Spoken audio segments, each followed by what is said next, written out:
You're watching the TGM production. Tom Mason, The Interviews, the show where I interview people over video conferencing. This week I'm interviewing Andrew Lane. Hello, welcome back to Tom Mason, The Interviews. Yes, we're back with the series, with the show, shall I call it, where I interview people. Now, hopefully you're enjoying our brand new introduction, and no, we haven't got a second camera this time because truly no one wants to see the back of my head. Well, I don't know if you want to see the front of my head. It depends on who you ask. And what day it is. If it ends with a Y, it's up to you. So today we are cracking on, and we've got more interviews coming up in the pipeline, which is not a pipe or a line, but we shall crack on. My guest today is best known for writing the books that have been turned into I like to say a smash hit, but it depends on what country you're from, depends on whether or not it's a smash hit, because I don't think Amazon Prime generate it globally to say it's a smash hit worldwide. I think they go country by country because they've got now else better to be doing. It's the one and only Andrew Lane. Hello. I'm sitting here. It's May 2026, the end of May. It is fearsomely hot outside, but I'm sitting in my office, as you can see, a palatial office, and I've got air conditioning in here. So I'm perfectly happy. I can talk for hours. And I'm talking to a man that appears to have a soft Minecraft sword pinned to his wall. Yes, because it was when I was very younger, I watched Minecraft people on the internet because there wasn't much else on the internet in 2007 or whatever year it was. It definitely wasn't last Tuesday. And so we shall start at the very beginning because Julie Andrews once said it was a good place to start. And in my opinion, she's not wrong just yet. She might be wrong one day, but as of now, she's not wrong. How did... There are many things, including superfragicalisticexpialidocious, Yeah. which you can't argue with. No, you can't argue. And if you do try and argue, I don't know what will happen. Dick Van Dyke will turn up in your room and hit you Yeah. around with a broomstick. Yeah, in a very bad Cockney accent. And so we shall start at the very beginning. How did you get into the wonderful world I like to call typey, righty, writing? Wibbly wobbly righty righty, Yes. as I think of it. Oh God, that's going back an awfully long time. I mean, I'm 63 now, and it was over 50 years ago that I realised I wanted to be a writer. Yeah. Just in my head, that was it. I don't know why. Yeah. I was a voracious reader, but not all voracious readers turn into writers. Yeah. I just knew that was what I wanted to do. I used to tell my baby brother, who's 3 years younger than me, I used to tell him stories to get him off to sleep. Yeah. And I used to make up my own stories. I used to buy pads from W.H. Smith's in the days when pads existed and W.H. Smith's existed. Yeah. I used to cut photographs out of magazines, usually of science fiction films that were turning up at the BBC that Saturday night. Yeah. And stick them to the front of the pad and think, right, I'll come up with the title and this will be my book, and that's the cover, and I'll write it. And so I ended up with a huge collection of pads with nothing in them, but just photographs of the Metaluna mutant from This Island Earth, or the creature from the Black Lagoon stuck on the front. But when I got a bit older and got to the age of coming off to university, I discovered you couldn't do at that time a creative writing degree. Wow. You can now. Yeah. You can't throw a stone in a university without hitting somebody doing a creative writing degree. No offence to anybody. Yeah. But in those days, you did English literature, but that was it. So you ended up taking apart Shakespearean sonnets to see how they work, which is a bit like being in biology, taking apart a butterfly to see how it works. It's great, but the butterfly doesn't appreciate it, and he's not in very good condition afterwards. So I ended up doing a degree in physics. Yeah. Because that was my second love, was science and just explaining stuff. Yeah. But at the time, and still, I was and am a huge Doctor Who fan. and I see video box sets in your background, um, so you are as well. Mm. And I grew up through Doctor Who fandom in the days when we used to publish fanzines on paper. If anybody remembers paper, A4 folded over, stapled together, Yeah. and people would write fan fiction, people would write reviews, people would write articles. And I must have done 20, 22, 23 fan fiction stories. Yeah. And that was basically taught me how to write. Yeah. Because you send it in, the fanzine would publish it, and then somebody would write a letter saying I hated that story for the following reasons. Okay, and I may have only have been read by 20 people, but I've got 5 people giving me feedback, so that's great. Yeah. And I think as all Doctor Who writers do, I started off doing, the Doctor arrives, there are monsters, there's a fight, something happens. But then you gradually drift towards writing about what happens to the companions when they leave. Yeah. Or how does the Doctor deal with so many companions, one after the other? Does he still remember them? Yeah. And you end up writing more psychological stories. Mm. And so that's how I ended up. And stories about the Doctor. Does the Doctor have a mission? Does he know what he's doing? Yeah. Why does he do what he's doing? Yeah. I kind of pushed that as much as I could, and then with a mate of mine at university, Justin Richards, who he was doing the English Lit degree when I was doing my physics degree. We wrote an entire novel together at the university, which we used to call the Agatha Christie Chainsaw Murders, because it was zombies in an old manor house in Victorian England. Wow. Which we finished. We wrote the entire book. Yeah. We sent it around, and nobody obviously wanted to publish it. Parenthesis. Years later, Justin was in charge of commissioning Doctor Who books for the BBC. Yeah. And one of the Doctor Who books fell through, one of the 8th Doctor books. And he phoned me up and said, I've got a gap in the schedule. I've got 2 months to fill it. Do you remember that book we wrote at university? I said, yes. And he said, do you think we could turn it into a Doctor Who book? Wow. Yeah. Okay, we did. So we did. Took us about a month. We just changed one of the characters to the Doctor, one of the characters, and he got published, and it's called The Banquo Legacy. Wow. And you Anyway, mentioned... sorry, but end parentheses, going back to the story. I knew I wanted to write. I knew I wanted to get published. And then that coincidentally, that was the time when Virgin Books had got the license to do spin-off Doctor Who adventures. Yeah. For an absolute song, because the BBC didn't care about Doctor Who anymore and didn't think it was a viable prospect. Yeah. And so me and another mate, Jim Morton, we heard that Paul Cornell had got a contract to do a book, and we thought if Cornell can do it, because we knew him, we can do it. So we came up with a proposal, sent it in to the man in charge at Virgin, Peter Darvill Evans, and he phoned us up and said, actually, I like this, and I'd like to commission you. You do 3 chapters, and I'll see if it's workable. So we did 3 chapters. We sent it in, and he phoned back up and said, I like the chapters. I like the proposal. I'm going to give you a contract. So that is a way into publishing that I don't think anybody ever could follow again. It was a complete, people say when one door closes, another door opens. Well, this door was hidden round the back, disguised as brickwork. Nobody will ever find that door again. Yeah. But it only occurred to me years later that Peter Darvill Evans could have done the sensible thing and commissioned well-known authors like Michael Moorcock and Brian Aldiss to write Doctor Who books and then taught them about Doctor Who. Yeah. What he did, bizarrely, was to commission fans to write books and then taught us how to write. Wow. And that was brave and daring, but we knew the continuity. Yeah. We knew the difference between the TARDIS and the Siderat. Yeah. We knew what the hostile action displacement system was, the TARDIS. We knew the emergency exit was round the back. And for some of us, it worked. And that's where Mark Gatiss came out of that. I came out of that.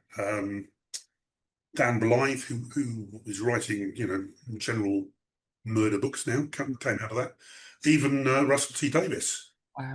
wrote one of those Virgin New Adventures. So we all got basically taught how to write fiction by Peter Darvill Evans in that process. So, sorry, long story short, Yeah. that's how I got into writing. Yeah.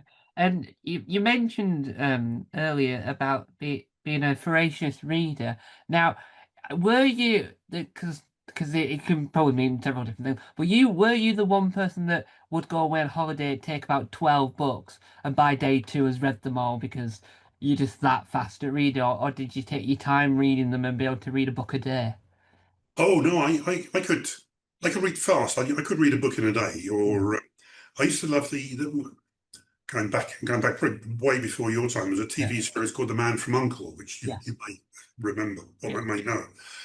There were a series of, I think, 24 original novels based on that, but they're really thin. They're about the size of a Target novel, Yeah. 50,000 words. I could get through those in about half a day. Wow. Uh, but yeah, I used to read. I read a lot of science fiction, quite a lot of fantasy, and yes, you're right. I would take a big pile of books on holiday. Mm. Uh, these days, I take an ebook reader Yeah.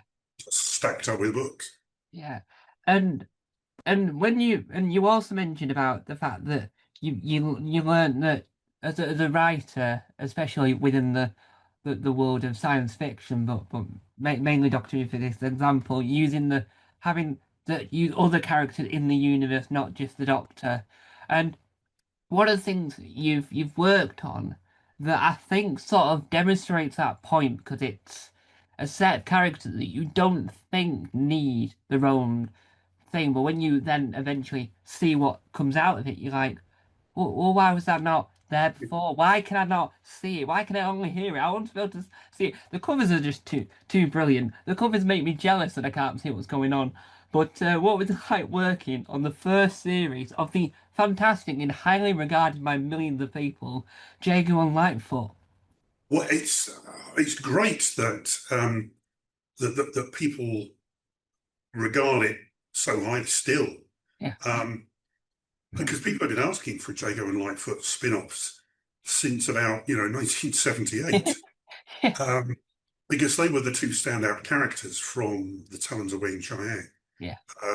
a in some ways dubiously problematic Doctor Who story these days because of the overt racism in it, and the idea of a white actor playing a Chinese character with prosthetic makeup on his eyes. Yeah. Um, But yes, the Jago and Life are two incredible characters created by Robert Holmes. Yeah. I think I got phoned up. No, not phoned up. I got emailed by David Richardson at Big Finish, Mm. and I can't quite remember now how or why they decided, but they decided we're going to go for it. We're going to do the Jago and Lightfoot just as a one-off Yeah. to see how it goes. So it was one of their companion chronicles, Mm. stretching the definition of companion a little bit. To Jago and Lightfoot as they weren't really companions and there are two of them, but Yeah. the boundary moves. And I haven't told many people this, but I tend to reuse plots that fall through in other things. I don't waste anything. Yeah. I'd done the making of book for the Randall and Hopkirk Deceased Oh yeah. reboot with Vic Reeves and Bob Mortimer. Yeah. And then I did a spin-off novel for it as well. I got to know Charlie Hickson, who's a lovely, lovely guy. And I'd asked him if I could pitch for series 3 of Randall and Hopkirk Mm. a script, and he didn't go for it. So I sent him a proposal for a script where souls are being smuggled out of hell Yeah. on into Earth and hidden in bodies carved out of wood. Mm. And he liked it. It may well have gone for season 3, except they didn't get a season 3. Yeah. So I had this kind of slightly Victorian style script about bodies made out of wood. And I thought, you know what, Jago and Lightfoot, yes, I can put the two of them together. Yeah. So I did. And it's actually one of the easiest things I've ever written. The two characters, played by Trevor Trevor Baxter and Christopher Benjamin, their voices are so distinct that when I started typing, they were almost dictating the dialogue to me. Excellent. It was it was an uncanny experience. And then I actually went to the studio for the recording and sat next to them during a break in the restroom. And they were the loveliest people on earth. They really were. Listening to Trevor Baxter talking about working with Sir Laurence Olivier. And then I was stumblingly trying to explain my theory to Trevor Baxter that Lightfoot was actually repressed gay and he had an affair with a Chinese houseboy when he was in China as a younger man, and it had gone tragically wrong. And so he was this kind of embittered, very socially restricted type person. And I got 5 minutes into that. Christopher Benjamin just leaned across, patted him on the leg and said, "He's giving you notes, dear boy." Yeah, and then it obviously hit a nerve with people. They liked it. And then I got commissioned most series after that to do at least one story. Yeah, and because of Big Finish having so much with it, when I was getting into Big Finish, because I bought some of the audios, not through the Big Finish website, not realizing it was Big Finish, and once I discovered they You were found called. them in a charity shop somewhere down the road. Well, it was on Amazon. But and so I just thought, oh, this sounds incredible. And then once I worked out with Big Finish, I then went on to a deep dive onto YouTube. And that's when the when you watch what's the best to get into Big Finish, my collection, all these videos that you get sucked into after you've watched 14,000.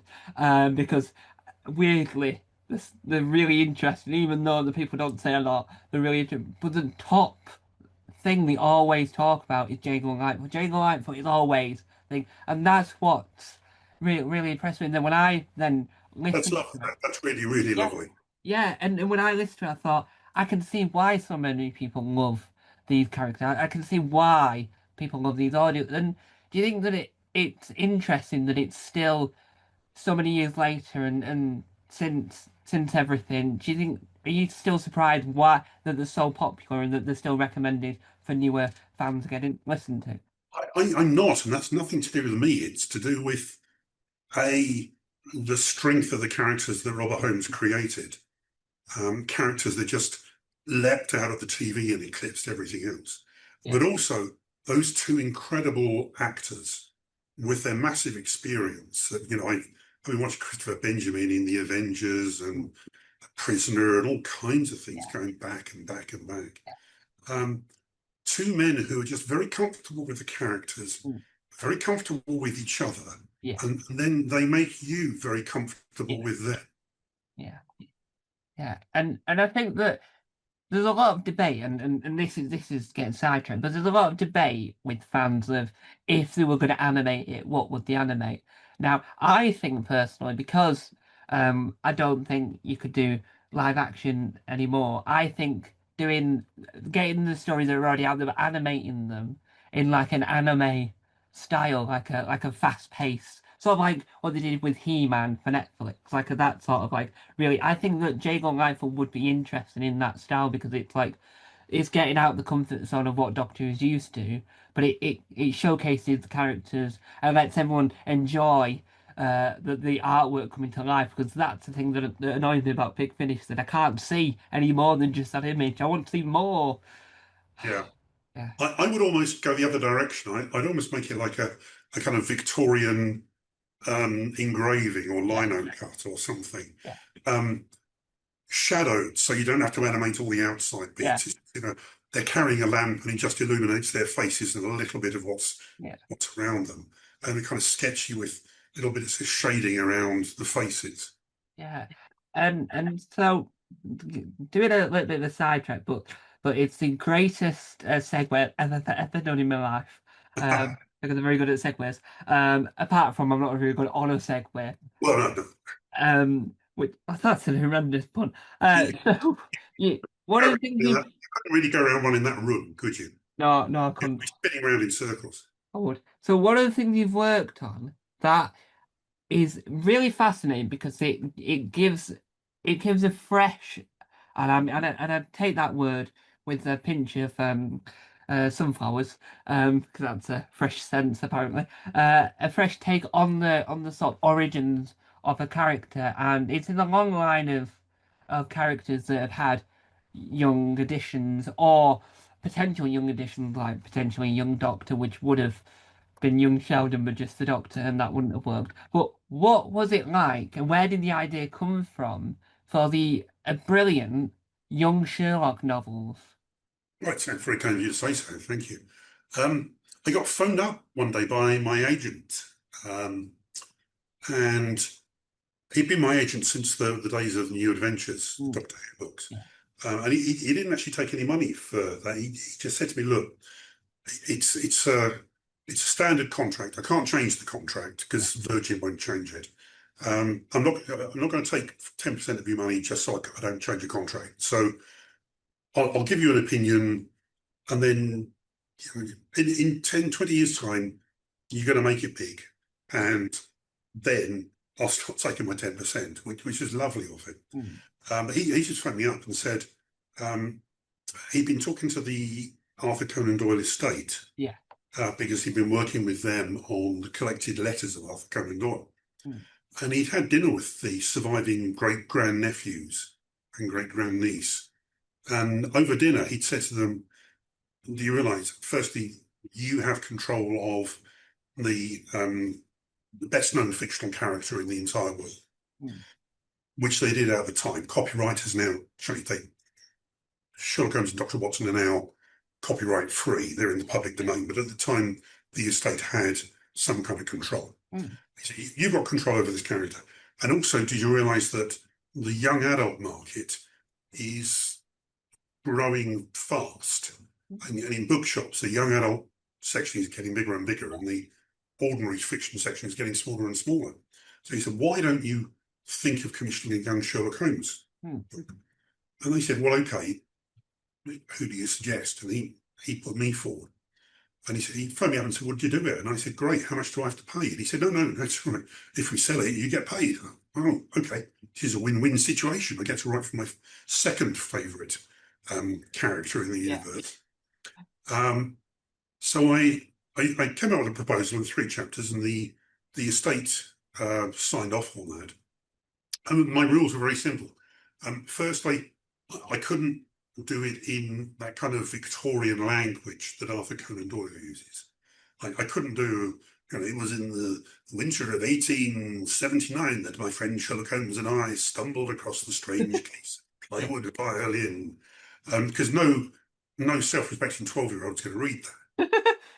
So it had to be done in a contemporary style. Yeah. But I knew I didn't want to do, because at the time zombies were the big thing in young adult fiction. Yeah. I made a rule, no zombies, no vampires, no supernatural. This has got to be straight down the line Sherlock Holmes in the Victorian world. Yeah. And then the third thing was obviously no Watson, because they couldn't have met then. They meet when they're in, well, Watson's in his 20s and Holmes is probably about 5 years older. So, yeah, contemporary style dialogue and writing, no supernatural and no Watson. Mm. So we took it to a publisher. I won't name the publisher, but he said, "Oh, great, yes, I understand everything. Love it all. Love the writing. It's all great. Where's Watson?" And I looked at my agent. He looked at me. We went, "Oh, okay. They haven't met yet. So I've got a kind of pseudo Watson character in there, Yeah. for somebody to bounce off. But Watson doesn't occur for another, 10, 12 years." Yeah. "Oh, okay, all right, fine. I understand that. What about Moriarty? Where's Moriarty?" "Okay, for similar reasons." So that didn't work. So we then went to Macmillan Children's Books, Yeah. and the senior editor there at the time, Rebecca McNally, was the editor who'd commissioned at a different publisher, Charlie Hickson, to do the Young Bond books. Yes. Yeah. And I knew that Charlie's approach to young Bond was exactly the same as my approach to Sherlock Holmes. Mm. You've got to do it straight down the line, compatible with Ian Fleming or Arthur Conan Doyle. Yeah. So Rebecca understood that immediately and commissioned me for 3 novels. And then those 3 went to another 3, and then those 3 went to another 2. So there's 8 books Yeah. in total. And yeah, that's where it came from. Wow. And I think that I don't know. I know it might seem unusual, but I think that in in now in the last few years, I'm gonna say, because yeah, for the last few years we've had a lot of Sherlock related things. So Netflix are doing Enola Holmes, the sister of Sherlock, and then I'm gonna My wife is in Enola Holmes too. oh, and I'm gonna say Sky Witness, but it's CBS in America, do that Watson medical thing that makes. I've seen bits of it. It makes no sense because why would Watson be like Hugh Laurie in House? It makes no sense. It's a little bit confusing. And then there was the Netflix had the Irregulars. Oh, is that a Sherlock thing? Yeah, Is it's it? basically it's the Baker Street Irregulars, Oh, but with they're working with Watson because Holmes has gone missing. yeah. It's Wow. good. It only ran to 1 season, but it's Wow. actually pretty good. But I mean, what happened was the contract, sorry, copyright lapsed Yeah. on the character of Sherlock Holmes and Watson and Moriarty and Mycroft Yeah. and everything, thanks to a court case in America. And so suddenly everyone could do Sherlock Holmes Yeah. without permission or without paying money to anybody. Wow. That. So if you look on Amazon, there's been a massive explosion of Sherlock Holmes Yeah. books. And I think that Sherlock is this sort of character, and I know that there's a really in-depth episode of the rest of the entertainment about this because they were promoting another podcast and they were doing Hound of the Baskerville, and so Richard Osman, in his usual style, makes it sound a lot more intelligent than it probably is, because he's got a way of words. Out of the Baskervilles, Yeah. as far as I'm concerned, it's a werewolf story in which the werewolf never actually turns up. Yeah, and so But I'm not. yeah, and so Sherlock is one of those characters that you sort of fall in love with, but then you have an issue because once you see one version of Sherlock, he's brilliant at Sherlock, and then you see another version, then you're like, well, I can't decide who's Sherlock. It's like with Doctor Who, it's explained, and with James Bond, you just sort of go, yeah, right. It's not like different franchises. It's not different companies making James Bond. You could buy the DVDs, and it's the same sort of franchise. And obviously Robert Downey Jr., Benedict Cumberbatch, all these people, and I think that it's really fascinating having all these different interpretations. But what really fascinates me, and this is getting to my point, is when Young Sherlock, the TV series, was released on Amazon Prime, which in my opinion has got the greatest Sherlock-based theme tune of all time.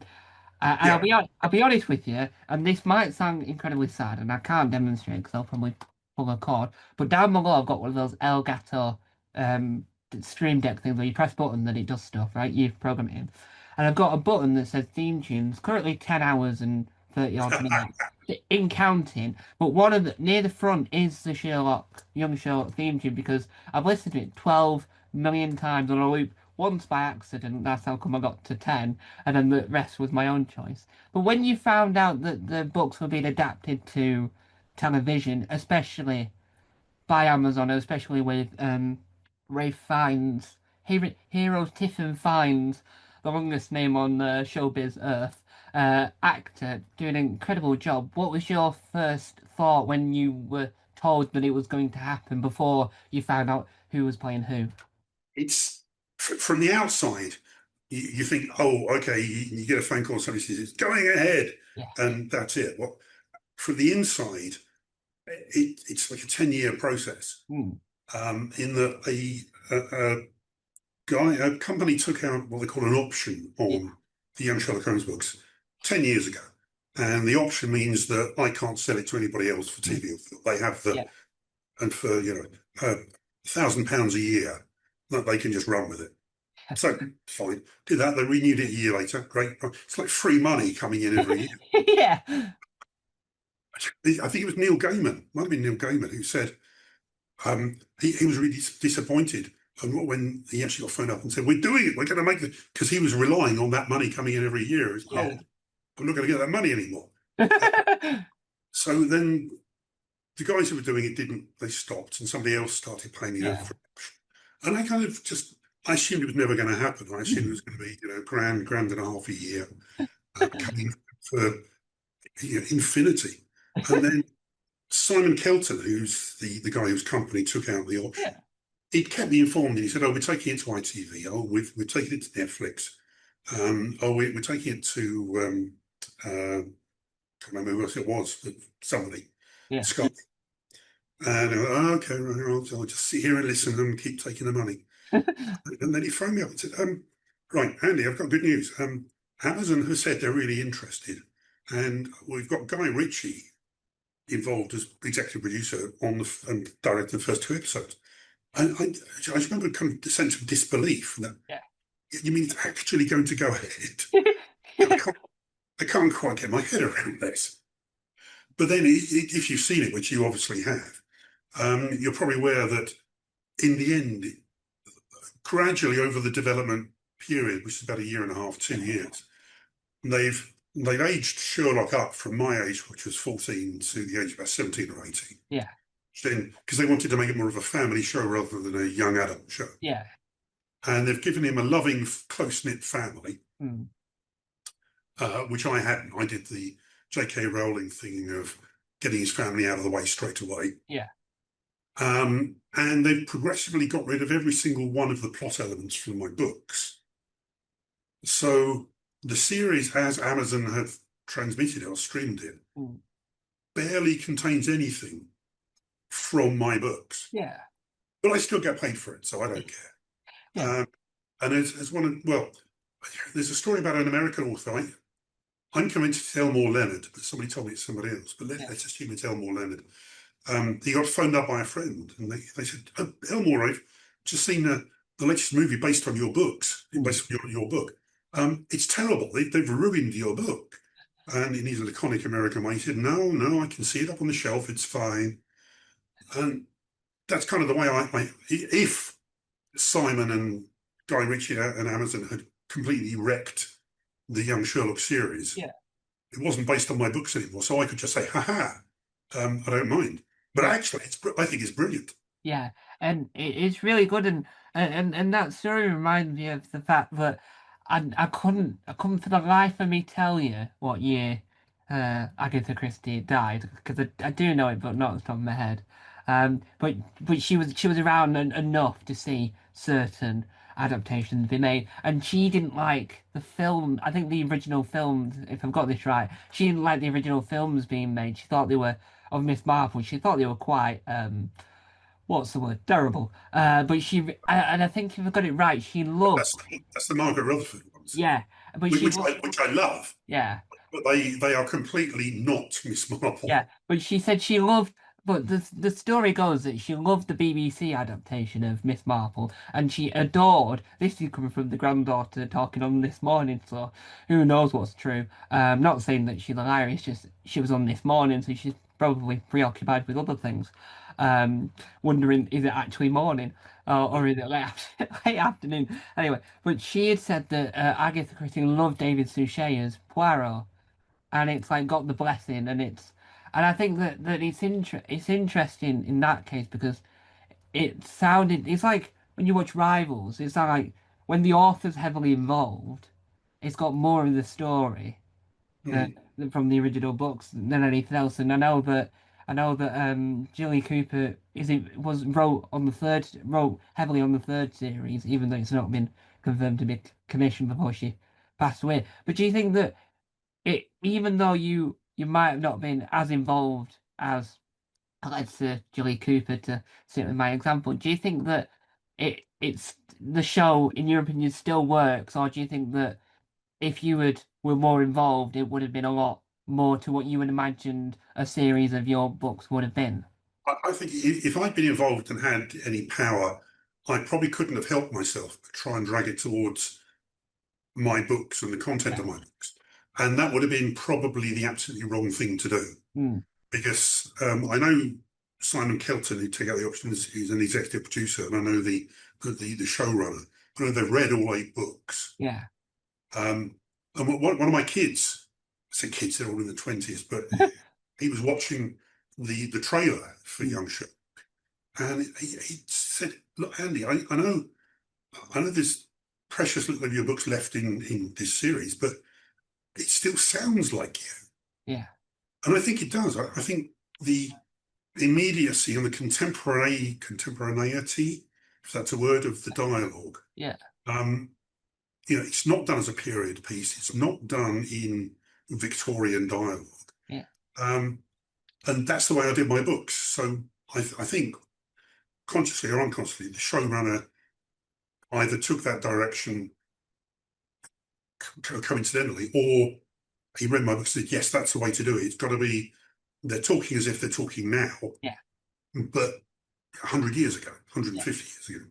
Yeah. So I think they've done a brilliant job, and I'm really happy with it. Yeah. And I think aging up sort of, I think, unlike with other franchises where they're filming it like constantly I really don't care about Harry Potter, but I know that they're filming Harry Potter on a loop so that the actors don't age out, that it doesn't look really odd from series to series that the actors have aged out. But I think when you're 18 and, well, I don't know how old Heroes 255 was did any of his other previous work with Amazon, but he doesn't look like he's changed at all. So I do think that having him at the aging up the characters means that he will not age a single time. He'll look the same for a good while, and they'll be able to get as much out of him as possible before he becomes 40, and they realise, he has actually aged now, instead of being a baby for years. It's an Amazon series. They can afford the plastic surgery to keep him young. Yeah, and I think that when you compare, young Sherlock to, let's say, an Auckland, I know they're a completely different tone. You can see that there's more effort. I think TV series you can put more effort in than a film because you've got a lot longer to tell the story. But I think you feel more connected to the characters in Young Sherlock than you do in All Holmes. So I've seen the films of Enola Holmes, and yes, I really like them, but I just didn't feel connected. I wasn't thinking about it for ages after. It might be because of the theme tune, and it was stuck on a loop forever. And there's a certain bit in it that I can't get over. But I won't try and recreate it because I'm not a singer.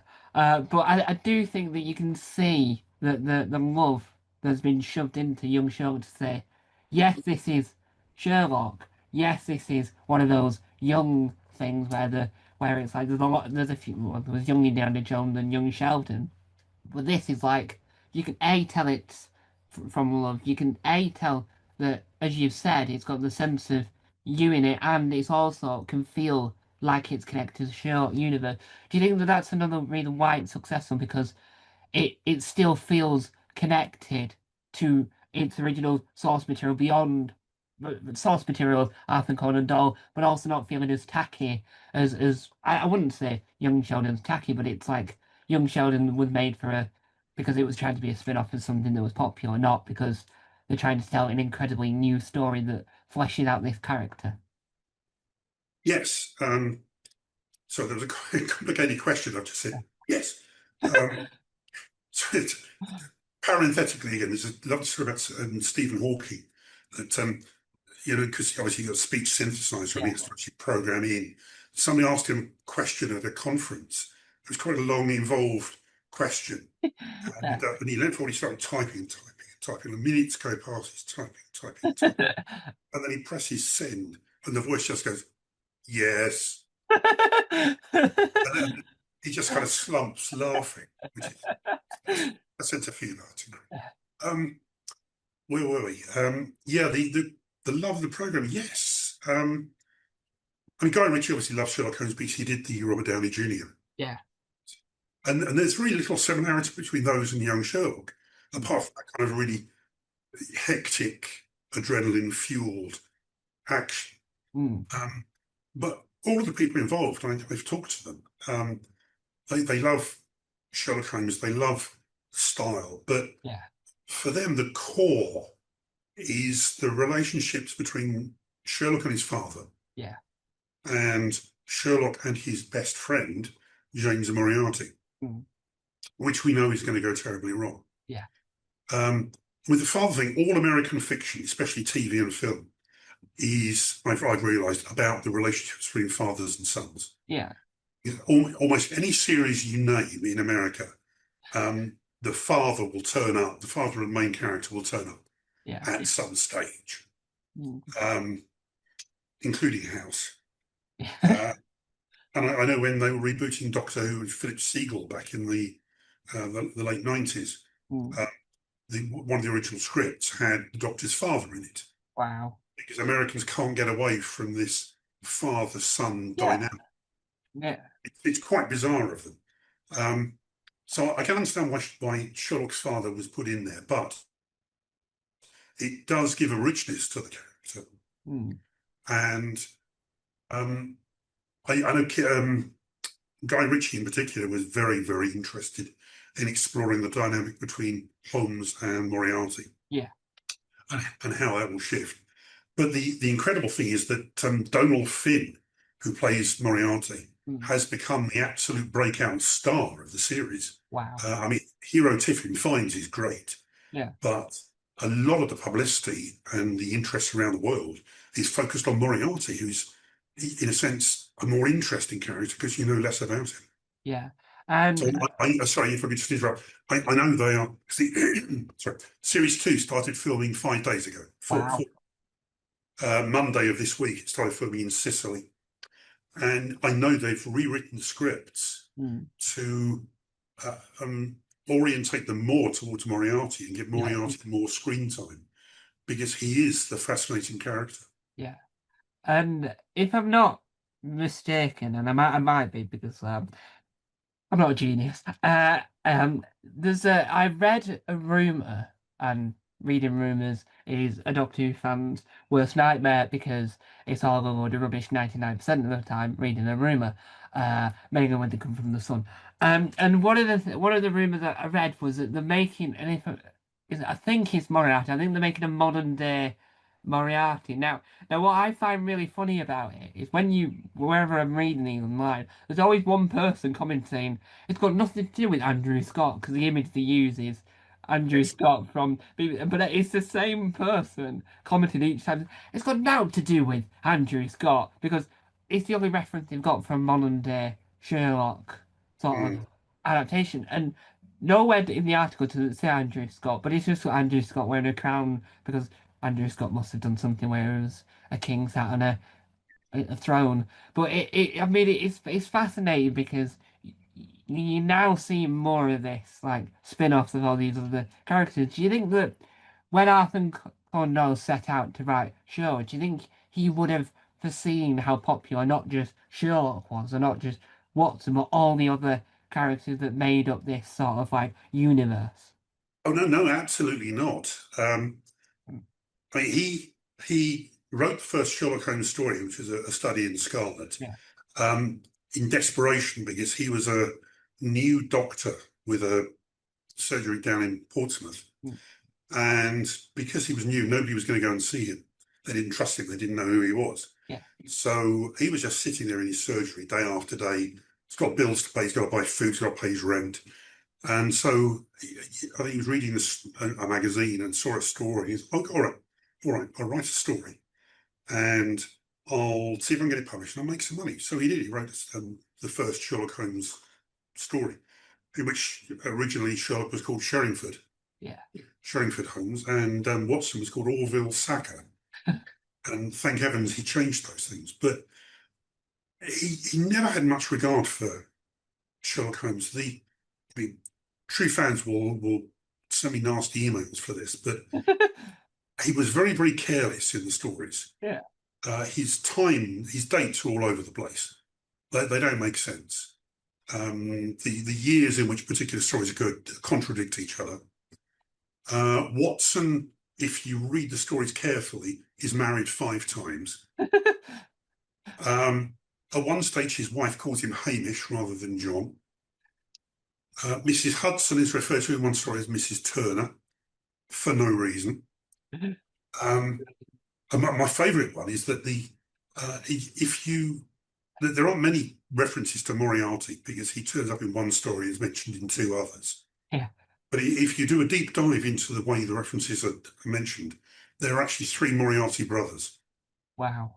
all called James, Wow. which is really bizarre because Yeah. Arthur Conan Doyle did not care. When they did the first stage show, William Gillette writing, directing, playing Yeah. Holmes, William Gillette sent a telegram to Conan Doyle saying, "May I marry Holmes?" As in not physically himself, but Yeah. could he marry the character on stage? And Conan Doyle telegrammed back. Telegrams, kids, are what we used to, are what had before emails. And carrier pigeons. Yeah. Conan Doyle telegrammed back and said, "You marry him, murder him, do what you want with him." He just didn't care. Yeah. He killed off Sherlock Holmes' final problem and was then forced to bring him back because the public interest was so. He thought his historical novels were going to be what he was remembered for. Yeah. That was what he put his energy into. And can you find them now? No. No. I do think that when you look into, I know that there's people out there that are spending the time looking at the space and stars and doing all this like sciencey stuff that are deemed to be the most intelligent people on planet Earth. But I mean, when you delve into the lives of these really, really famous authors, that like Arthur Conan Doyle and all the other people that have got incredibly fancy names, you sort of learn something fascinating, not just about them, but about the period of time. And when I first heard about the fact that Arthur Conan Doyle was friends with Houdini, it was like, I assumed they weren't born or alive at the same period, and then you learn all these things. But I think that that's what novels do really well. You can write a really, really good story, but when you delve into who they were, and you break open the doors of saying, this is what they're famous for, but this is what they've really wanted. It's fascinating. It's like when Agatha Christie went missing for that time. Yes, there's a Doctor Who's episode that's sort of like messing with that, and people now only think of that rather than the actual story, thinking "Look, it's not real." But you've heard it fascinating that when you hear her autobiography, because she recorded the audiobook of it, that was available on Amazon Audible for a very small period of time, of a recording of her reading it, which Okay. I heard it must have been, I think it's the American Audible, because you can accidentally go onto the wrong website, and you can hear a preview of it, and it's generally the original recording. It doesn't sound amazing, but it is her, and it's these things are fascinating. But when you were writing Young Sherlock, and from what you've said, you were already a fan of Sherlock itself. Yeah. Did you do much research into what was going through Arthur Conan Doyle's head and what was going on in his life when he was writing Sherlock? So you had a sort of idea of where he was at in that period of time to try and work out what makes Sherlock who Sherlock is then, so you know that what Sherlock needs to be when he's younger and how you sort of fill the gaps before he became the man everyone knew. I'll answer that question in a minute. But first, I'm going to say if I'd been recording those Agatha Christie reads her own autobiography, I would have been tempted to have a go right up to the. And now I will tell you what I was actually doing during those missing weeks. In fact, I was. And it comes back to, and that's a true story. That'd be brilliant. It's like, do you ever watch Frasier? Yeah. It's the episode there where they have, is it Buzz Aldrin? Oh yeah. To you with Frasier. And Frasier leaves him alone in the studio and dashes off because he's having an argument with Roz, his producer, in the booth. Yeah. And the camera just kind of stays on Buzz Aldrin. And he's saying, in fact, yeah, I'll tell you what I've never, I'm improvising. I'll tell you what I've never told anybody before about the strange things, the things we saw on the moon. And it's all about UFOs. Yeah. And then you go back to the argument going on. And then you cut back to him saying, "Oh, I shouldn't have said that. You weren't recording, were you?" And I think Fraser goes, no, we weren't." It's like the greatest admission in history. It's just gone past. Anyway, so what was the question again? No, I didn't. I knew enough about Sherlock Holmes. I was a big fan. I'd read widely around about the character and about Conan Doyle. So I didn't need to know anything more about Conan Doyle. What I did was to make a list of all the things I knew Sherlock Holmes could do as an adult. Yeah. Not just the detecting, Yeah.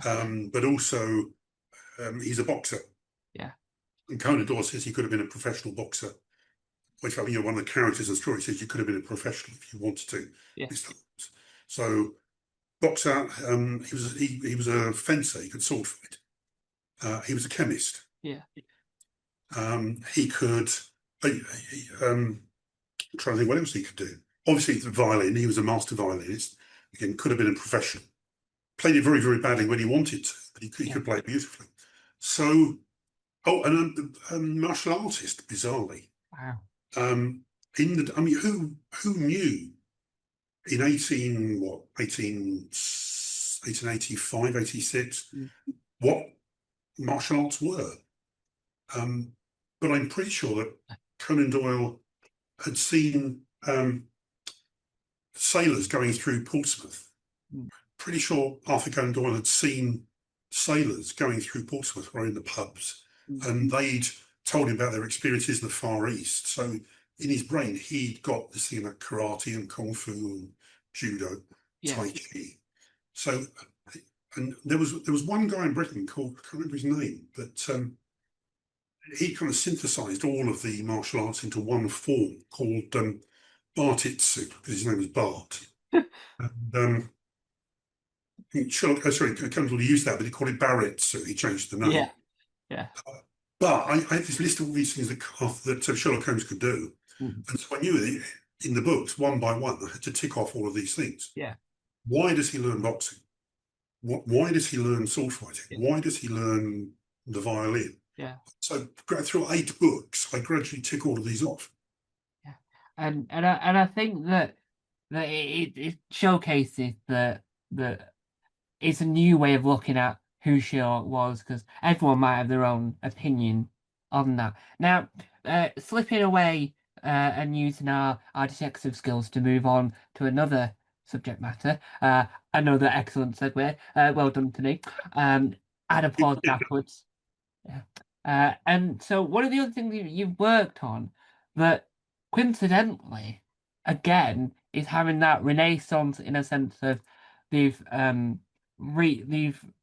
remastered and Blu-rayed them and given them the Doctor Who Collection box set treatment. And as ever, who knows what will happen? But rumours came around again that there's a reboot on the cards. Probably, if I'm not mistaken, probably like the 3rd reboot they've ever tried to do on film. And obviously things fall through due to the fact that we're not America, and we probably don't have the budget of Babylon 5 or Stargate to be able to create this as efficiently as possible. But what was it like working on the Big Finish edition, which I would say is the definitive reboot, if you will, on the incredible Blake 7 Chronicle audios? That was good fun. I mean, I watched Blake 7 when it was on originally in the 1970s, and that shock ending, which I remember I didn't even know, none of us knew that was going to happen. And I was sitting there, my girlfriend at the time had come over to have dinner with my parents, and I just want to watch Blake 7 first before we have dinner. I was almost in tears. Wow. Do that. And I was, let's go for dinner. Oh, okay, then have to do that. So yeah, it was lovely to have a chance to go and work on it. I wish I'd gone in the studio, but I think Paul Darrow was quite ill at the time. Yeah. So they I think kept his recording quite isolated. And then I wrote one for Stephen Pacey as Tarrant. Yeah. And that was incredible because, again, like Jago and Lightfoot, I could hear his slightly sarcastic voice in my head. That everything you say to him, his reply is like it's a sarcastic challenge. Yeah. And no, that was great fun. Had a good time. I'd like to do more of them. Yeah. If any Big Finish listening, please can you get me to do more. Yeah, and I hate to admit this, but I am going to, because why not? For years, I always thought it was called Blake 7, and I always missed the S. I don't know how, I don't know why, but I just never saw the S. And when I saw the collection box, I just thought, they've spelled it wrong. That person's saying it wrong, and all these things. And then I thought, oh, I've been looking at it wrong. There's an S, and it's always been there. I always called it Blake 7 instead of Blake's 7. I see what you mean. Yes.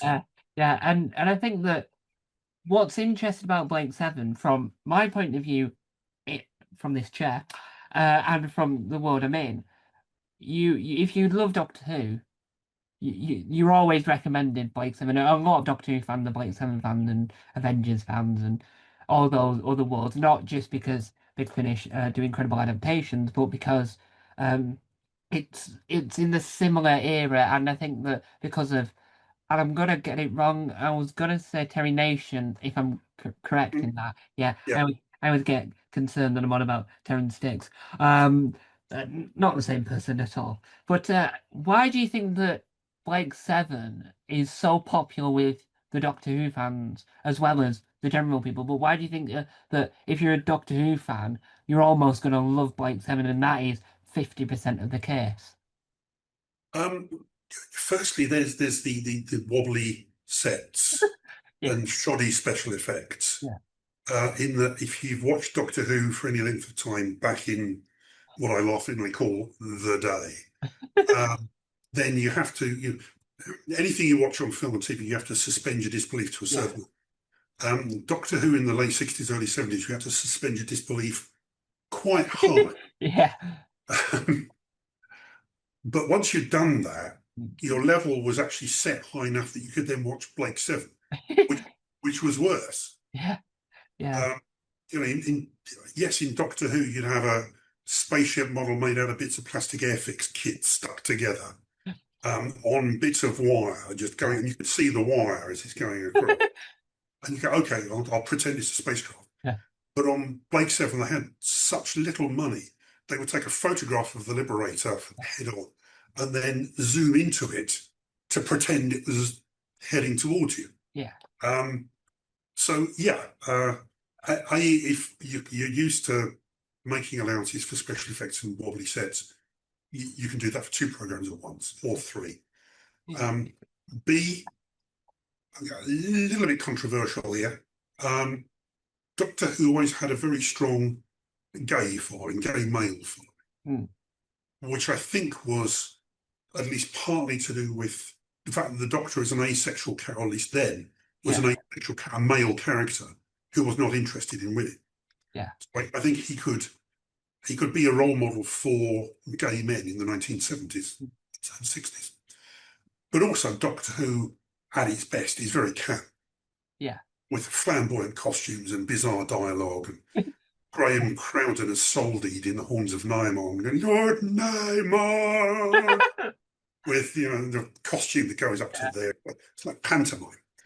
Um, yeah, and Blake 7 at its best was very camp as well. yeah, In that some of your big fancy costumes and servants. So I think it hit a number of buttons. yeah, But also more seriously, yeah, and I'm going to name drop it. Can I name drop? yeah, yeah, I had a chat with J. Michael Straczynski at Babylon 5 fame once. mm, Um, and I said to him, why is it that most British science fiction is about people outside the authority structure fighting against authority? yeah, Doctor Who, very much maybe excluding the Third Doctor's era, mm, but mainly the Doctor is an outsider, yeah, disrupting things. mm, mm, Blake 7, they're rebels. Um, John Steed in the Avengers and his various companions, they're all kind of outside the structure, mm, being quite cynical about it. yeah, Whereas if you look at American science fiction, it's about the people mm, in the authority structure. Stargate, they're all military persons. mm, Star Trek, forget what Gene Roddenberry said about it not being a military philosophy, not being a military structure. It's a military structure. yeah, And JMS thought about it for a minute and said, you're right. And I think it's because in Britain, you used to have an empire and you lost it. yeah, Your you're much more used to being the outsiders, and you've seen the things fall. Here in America, we're still looking for an empire, so we still revere the military. I thought it was a very good point. And so I think Doctor Who and Blake Seven, you can put them in the same corner of rebels against the Empire. Yeah. Yeah. And when you're writing for at this moment in time, Blake Seven, because it's the topic. When you write for Blake Seven, did that give you an option because of the way Big Finish worked, that you were using some characters that were in the TV show nine out of 10 times. Did that give you the opportunity to sit and rewatch episodes of Blake Seven, or were you, or did you know enough, or were you given like one of those like what's it called, like a Bible that says this is where the character is by this point in the before your audio? I didn't go back and watch any Blake Seven because I've watched them all so many times. Again, it's the third time I've come back to this point. It's in my head. Yeah. I can't, my brain is full of Blake Seven, Doctor Who, The Prisoner, everything else, to the extent that I can't remember my own son's birthday. That's another story. No, talking to Peter Angelides, who was the script editor on the Blake Seven ones I did. Yeah. Certainly on the Tarrant one, he told me it was that they were doing a box set of, I think, 3 stories, and they were Tarrant at various stages during his career. Yeah. So it was the first one was young Tarrant, and then when he was still in the Federation Academy. And then my one was when he's got his own pursuit ship. Yeah. And then I think there was a later one where he's either with Blake or he's just left Blake for whatever reason.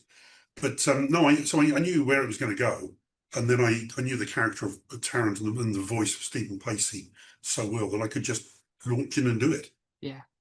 And now, sticking with the theme of audio, what are the other audios you worked on? And again, what Big Finish does really well is because it knows its audience, it knows its Doctor Who audience, and it can work out quite easily what else is that audience into.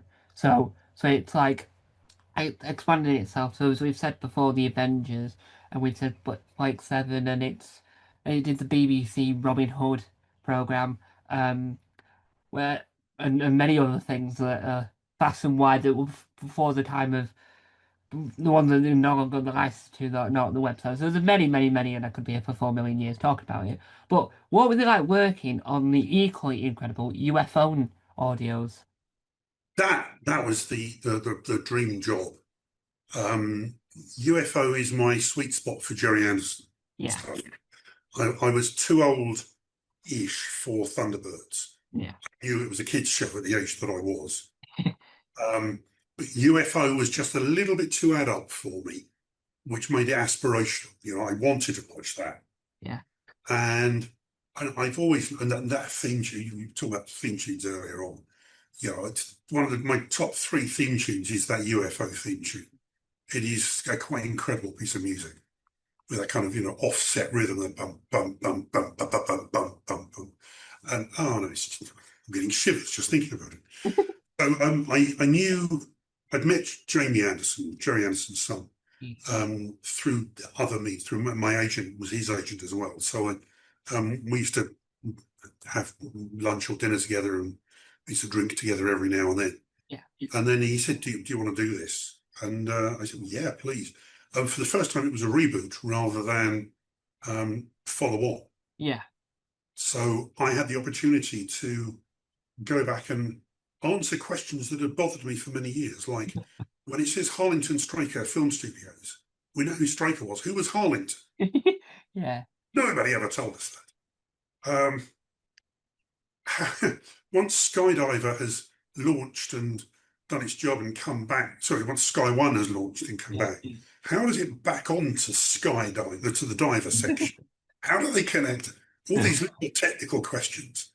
And I think I almost had a character ask the real question, which is, if it says Skydiver on the only side of Skydiver that we ever see, what does it say on the other side? Yeah. Does it say Diver Sky? Yeah, It's a fair question, I think. it is. It is. So I had a huge amount of fun. I was commissioned to do two box sets of three episodes Yeah. each.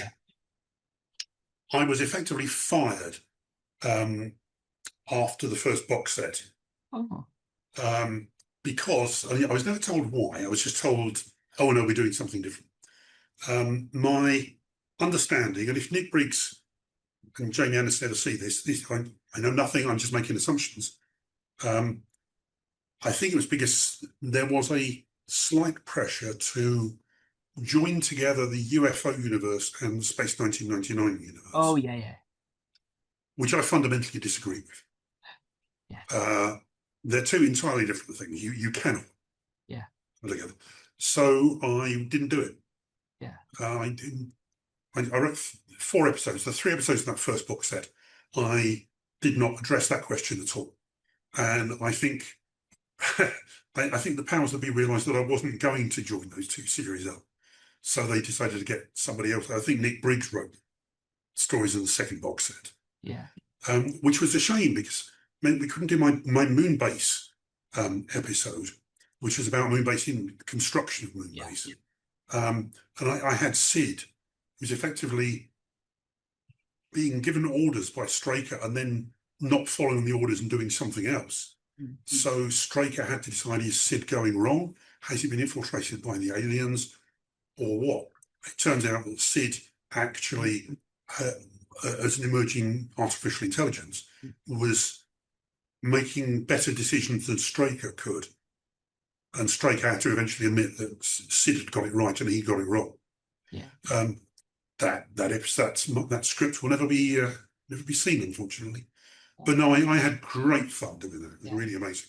And if I had to decide if Space 99 should be connected to any universe, purely because of how it's filmed, it'd be Babylon 5, because who wouldn't love a crossover? Who wouldn't love some space antics between the angry but not peaceful Babylon 5 gang and everyone on Space 1999? That would be the dream, because it'll just be the most weirdest thing you've ever seen. It'd be a space soap opera meets heavy gritty drama, because obviously when you reboot anything you have to make it gritty and heavy, especially Space 1999, because you would have to call it Space 2026, Yes. because it's no longer 1999. There was a rumor that I saw it in an interview with somebody that he said that Tom Baker had wanted when Blake Seven and Doctor Who were being filmed at the same time. Yeah, He wanted to film a scene where Blake and some of the Seven were in a corridor doing something, yeah. and Blake was kind of walking down the corridor, and the Doctor was walking down the other direction, and they passed each other, and the Doctor said Blake, and Blake said Doctor, and they kept on going. Uh, I think fandom would have died on that day. Yeah, it'd be on the news. Heart attack due to an episode of Blake Seven that featured Doctor Who, um, and it'd be a tragic event. But as we come to close and move towards the Oh no. end of this glorious journey into galactic space, you choose what part of the galaxy, because it's infinite. Um, one of the things one of the things you've worked on within, back to some of our original point, that I think that no matter who works in the world of audio Doctor Who, it's always going to be incredible, right? And when they transfer an actor to TV, but they give him a different character's name and different personality, it annoys me. Hebe Harris is my pure anger, because Ruth Madeley should only be Hebe Harris and no one else. She shouldn't be working at unit. She should be Hebe Harris, full stop. And I made it very clear over. I'd say it nearly every day. It must be an every occurrence. But what's it like working on the Incredible? And every Doctor audio is incredible, because it's not just the writing, it's the sound design, and it's the sort of world it builds. When you hear like an abandoned planet or an explosion, boom, I can picture it. It might be because I've seen too much Doctor Who for one person, so all I can picture is Doctor Who. Parenthesis number three. Yeah, I did a companion chronicle, one of the first ones, for Susan Foreman. yeah, Um, and the concept I had was, I, I think I was reading a lot at the time about 17th century mapping of the world Yeah. and latitude and longitude, and how did they know where they were. And so I had in my script for the companion chronicle, I had this spacecraft which was effectively using a small black hole to punch a hole into subspace Yeah. every light year. So you got a grid in 3 dimensions. Mm. So they could then give each point on the grid a coordinate so they could actually know where they were. Yeah. It's like a massive mapping system actually encoded into the structure of the universe. But then it started to rip and stuff started to come through. Yeah. And I remember typing the words as this miniature black hole was punching a hole Mm. right into subspace. We hear a sound as if the entire universe has just been punched through into nothingness. Yeah. And then I put in brackets after that, have fun with that sound, guys. But no, the sound guys at Big Finish are absolutely incredible. You can give them any challenge Yeah. and they come up with it. Yeah, and it's just such lovely. But what was it like working on and you can word this in any way I like because it's either one word if you remove the dot dot, but it is a dot. There is a dot dot. But what was it like working on the story Doctor Who original sin, not to be mixed with the American TV series Pretty Lies original sin that's terrible. And the Patricia Cornwall novel, which came out at the same time as I wrote Original Sin. Yeah. Um, Great. I mean, I'd already said to you earlier on that when I was a kid, and I still didn't read a lot of science fiction. Yeah. From 60s, 70s. So pulp science fiction and space opera are my big things. I mean, Babylon 5 is perfect for me because it's just massive spacecrafts Yeah. and bizarre alien races. And it's every single one of my buttons. So Original Sin was my perfect thing. I want to write far future Earth Empire, alien races, big spacecraft, Yeah. galactic spanning events happening. I just want to go the whole hog. Yeah. So I did, and no, it was a huge amount of fun. Yeah. And as we've been going through this interview, we've learned a lot about you, and you can sense from the way you speak your passion within the world of of franchise. I'm going to call it the world of franchising because a lot of the things we've discussed either weren't a franchise at one point, but now are a franchise, or technically you can't call it a franchise, but I'm calling it a franchise because I make the rules of words. Go on. So please say, I have actually written a lot of original stuff as well, Yes. with my own characters and my own plots. But I do love working in somebody else's universe. Yeah. So for people that are watching this that have gotten to this point, well done. What advice would you give them if they wanted to get into writing, but not for any particular medium, just writing in general, just in general form of jotting down stories? Um, I I do a lot of well, I used to do. I do fewer now school visits. Going to school, especially in World Book Week, Yeah. talking to classes of kids or whole assemblies about literature and Sherlock Holmes. And there's always a kid in the audience who wants to be a writer. You can usually spot them. And they always say, what advice would you give me if I wanted to be a writer? And the first thing I always say is, don't, because I don't want the competition. It gets a laugh. Yeah, yeah, it deserves it. I think it's a fair point because there's yay many opportunities for writers, and there's yay many people that want to be a writer. Yeah, So if I can cut down that a little bit, I can keep on going. yeah, But all right, if you're insisting that you want to be a writer, read a lot, read as much as you can, especially in your chosen field, because you have to know what's been done already. yeah.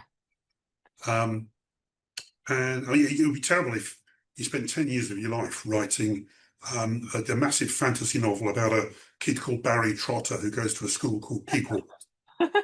and you take it to a publisher and say, look what I've done. And they say, you know what? been done before. So you need to know the history Yeah. of your subject area. And then the second thing I say is, I know the English teachers in the audience always hate this. I say, read bad stuff Yeah. because there's nothing that teaches you how to write better than reading bad things. Because you think, well, why am I not enjoying this? Yeah. Is it because the characters are unbelievable? Is it because the dialogue doesn't sound like real people? Are the situations just too incredible for words? Yeah. So don't just, I mean, if you read a lot of good stuff, you end up thinking, I'm giving up because I can't do this as well as they can. But if you read bad stuff, two things happen. Firstly, at some point you'll think, I can do better than that. Yeah. And sometime after that, you will suddenly realize that you have done better than that. You've already written stuff that's better than this thing that you're reading that was published. And that gives you a huge amount of confidence. Yeah. Yeah. And the third thing is just keep writing. Write everything, write just snatches of dialogue, write a paragraph. Doesn't have to be Yeah. part of a bigger story, just two people in a room. One of them's eating a parrot.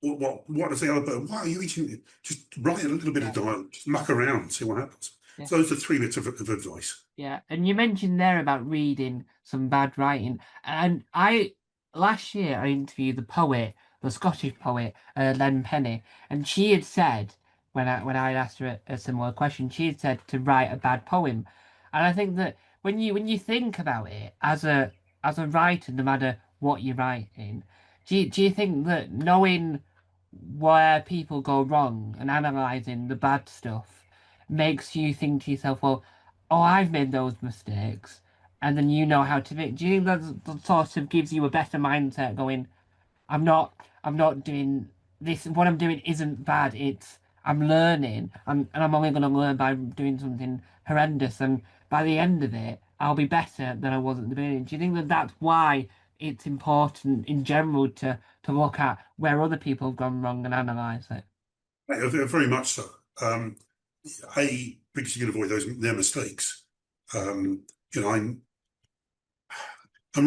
still reading a lot of 50s and 60s science fiction and thrillers, and they've dated quite badly, a lot of them. So in effect, they've become bad, which is a strange thing. They were great at the time, but reading them, you can kind of see, oh, that's a tired plot element coming up, and oh no, the end of that book, you've got this a man and woman crashing on an alien devastated world, and they're the only people. And oh, they're called Adam and Eve. Oh, that's intriguing. Not seen that one done before. Yeah. So yeah, you learn from other people's mistakes. But also, touching on the first thing you said there, write a bad poem. It is easier to rewrite something to make it good, rather than write it good from the start. So just write it. Just write anything. Go away for a week, come back, look at it, and think, okay, what's wrong with this? And then improve it. It's quicker than just sitting there for 3 weeks blankly thinking, how do I do something good? Yeah. And you mentioned there about the standard trope of you crash land and the called Adam and Eve. What'd be really interesting if the bloke was called Adam and his last name was Eve and she was called Eve and her last name was Adam. It's Adam. Adam and Eve. And even Adam. And even Adam, yeah, one person, and that would be an interesting story because they're actually on Planet the Apes, and they really were chimpanzees from the get-go. And that would be the end of the story. They crash land. Chapter 1, they crash land. Chapter 2, they realise what they're called. Chapter 3, they giggle. Chapter 4, they find out they're on Planet the Apes, and then they get hit with a lawsuit by the creators of Planet the Apes, and then that's the end of the story. Why is it that no time a space mission has come back to Earth and done ditch the landing thing in water? Why is it that at no stage when the ships have gone to get them out, they haven't all pulled ape masks on? Yeah. So they're all there with ape masks looking in.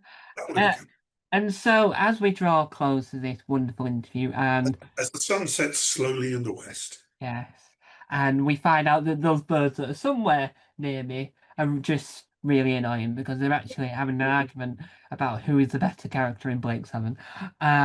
Look, I don't know what birds are up to, but they've been staring into my window too much, and they've been saying I've been rewatching Darren, Blake Seven. Darren, Darren, Yeah, Darren, Darren. and so without giving away your home address, where can people track you down online? Right, I have a website. Mm. It's called slowdecay.co.uk. I used to run a little competition, say if people can tell me why it's called Slow Decay, then I will give them some kind of prize. And some people would say, well, the Torchwood book you wrote was called Slow Decay, and actually that's not the right answer. It's a quote from a Pink Floyd song, Anna Leonard Cohen song, Yeah, which are my two of my favorite musician yeah, groups and singers. Anyway, so yeah, slowdecay.co.uk. yeah. It's got a whole load of stuff. Everything I've written is listed, and there's interviews and stuff. But buried away somewhere there is an email address that people can email me at. Can't promise I'll respond, but you can try. Yeah.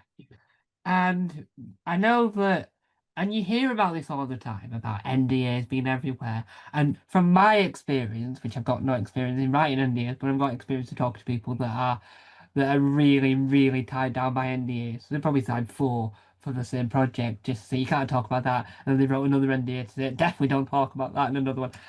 What upcoming projects, whether it's in audio, in visual, in written, in whatever, that you can talk about that you're not horrendously NDA'd by, that you're excited for the people out there to view, listen, hear, or do whatever thing they have to do to consume it.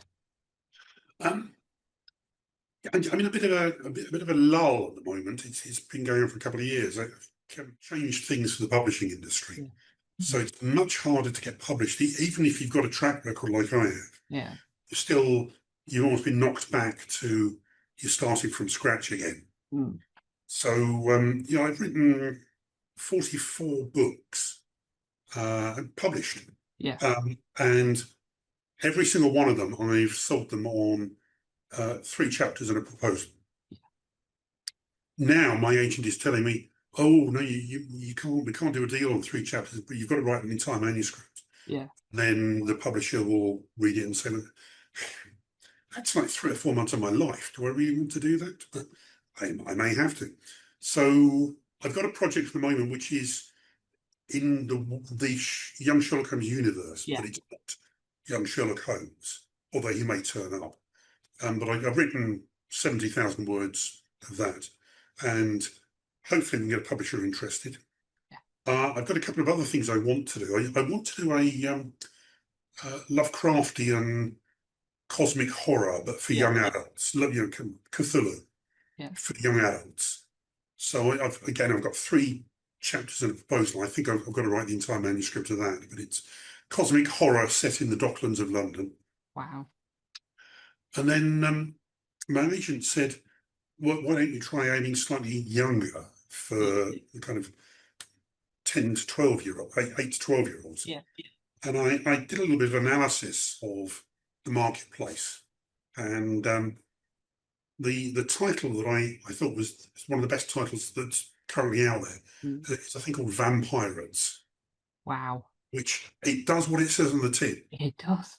Vampires who are pirates, or pirates who are vampires. Yeah. Vampirates.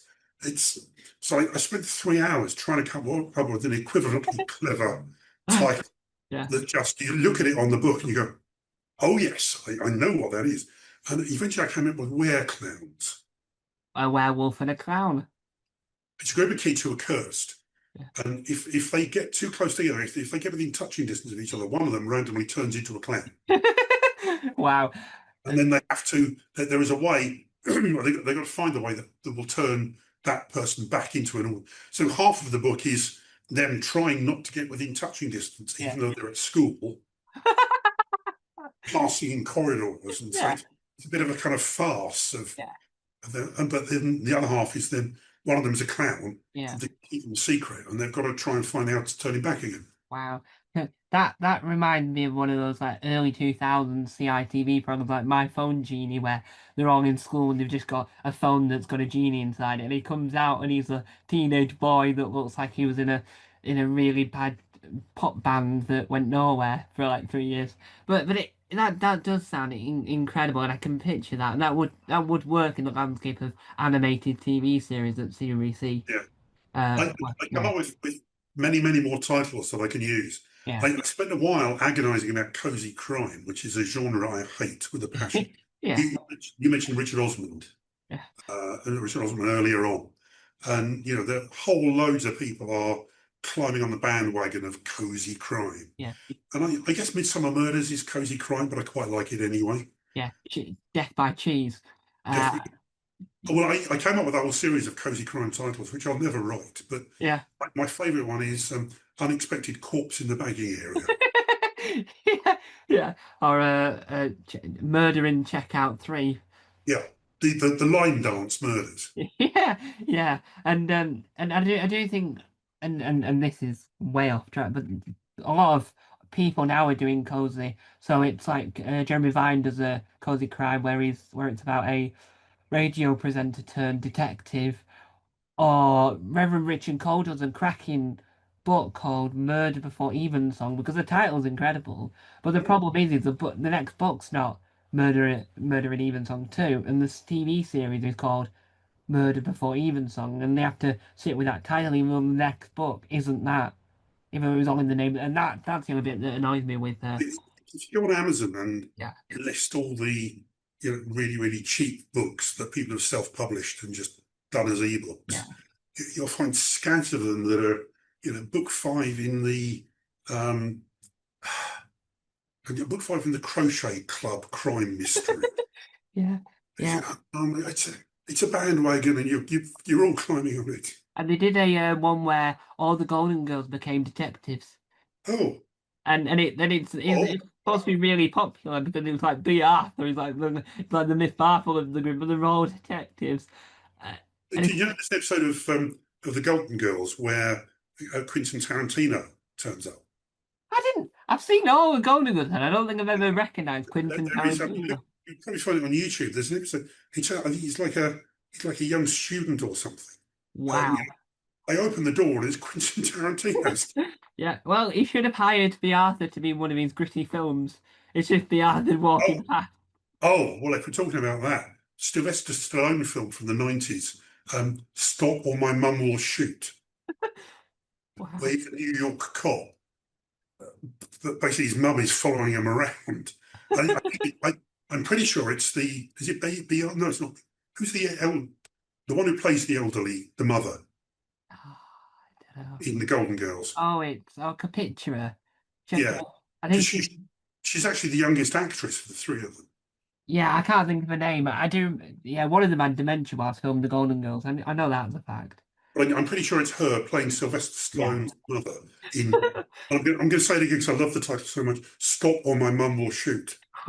That is incredible, and that seems like one of those films you would see on Tubi, where it's like a cheap, really, really cheap film. So, on that note, before we get sidetracked by The Golden Girls, I have been in some incredibly odd conversation. I once, I'm going to say this now just because I've said it before, and I just wanted many people, and I'm not allowed to do it due to the fact that I can't get the rights to Midsummer. I wanted to make a short story collection where it was about an estate agent that was trying to show people around houses in Midsummer where people have been horrendously murdered.